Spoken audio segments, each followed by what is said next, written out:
Things like the oil shock thus far haven't thrown the U.S. economy off its stride, but there are some signs of possible difficulties ahead. We talked earlier today with Republican Senator Mike Braun of Indiana about where he sees the economy and whether the president should back off on things like a trade war with China and sanctions on Iran to make sure we don't enter a downturn. No, I don't think so, and I've been at it 37 years before I came to D.C., and when the legislation took place back in December of 2017, the Jobs and Tax Cut Act, by far the biggest thing for a Main Street entrepreneur that I've ever noticed. I was so happy Senator Ron Johnson dug in to make sure that small businesses were taken care of, because when you look at what we're organized as, it's generally not a C Corp. It would be a sub S or an LLC. And I was disappointed that it looked like all the emphasis was on C Corps. So I can tell you it's as hot as it's ever been. And the fact that we're going this deep into a recovery tells you that the stage was set. So when it comes to tariffs, when it comes to any of the other things there, don't lose sight of the fact that we've set the stage for growth well into the future that's going to be closer to 2.5% to 3% in GDP growth, not the mediocrity that we were kind of glued into during the Obama years. So, Senator, how do you square that view with some of the indications of a downturn, even some of a recession? I mean, you can talk about the yield curve with the 10-year Treasury. You can talk about some of the manufacturing downturn. Some people think we're in a partial recession, actually, when it comes to manufacturing. How do you square that with your bullish take? Well, it's the long run and the short run.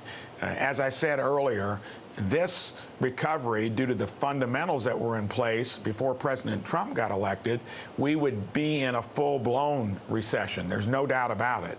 Here, I think, despite some of the choppy waters out there, no one can really say if we're going to be proceeding into the future, how far in this healthy fashion. My opinion is it's going to be there much longer than even what the experts say, despite the headwinds. We've recently seen China, starting to crack a little bit. Heard over the weekend when it comes to importing soybeans and pork.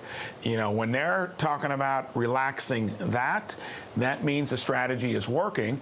And for anyone that went with their supply chain deeply into China and allured by the market of 1.4 billion people, it is a healthy time to look to see how you adjust your supply chain.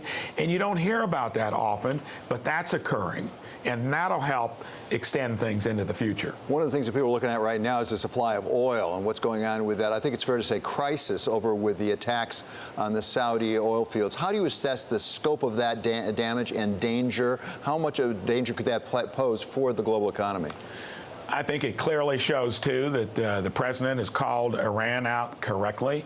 This whole argument that had we stayed in that agreement, to me, you need to look at where we were, and we weren't knocking it out of the park when it comes with Iran or North Korea, all the trouble spots around the world. I think here clearly, and I just heard this morning that they've linked it directly to Iran, they have shown themselves for what they're about. And that's that despite their economy, despite the fact that a lot of other places are doing well and they focus only on international mischief and terrorism in places, and this is an example of where I think they're going to be held accountable and that we were doing the right things, and thank goodness we weren't locked into an agreement that was going to give them cover. So what we do in terms of response, I trust the team, and I think this is just another indication that Iran is what they are. Senator Braun, you're recognized as, if I can call you that, a rock-ribbed conservative. You're proud of your conservative heritage. At the same time, you now have announced a caucus in the Senate, a bipartisan caucus on climate change with Chris Coons, your fellow Democrat senator. Why are you doing that? It looks like you're trying to find a third way on some of these issues to sort of bridge over the difference between red and blue. So, very simple. I am a Main Street entrepreneur, and you get things fixed by not sticking your head in the sand.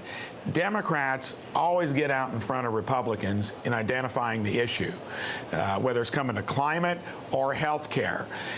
healthcare, I took on my own and made a sustainable system that cut costs 11 years ago, based it on wellness, not remediation, getting the employee, patient engaged in his or her own well-being, and it works. I'm trying to get that to rub off in the Senate for solutions. Climate, we cannot stick our head in the sand either there. You know, we're pumping carbon into the atmosphere. It has a greenhouse effect. Let's focus on, do you try to do the Green New Deal, which there's no way we could pay for it, or do we talk about practical things like reforestation, acknowledging that we've got the cleanest air anywhere in the world, and that our two main economic partners are still building coal plants, doing things that keep their air filthy.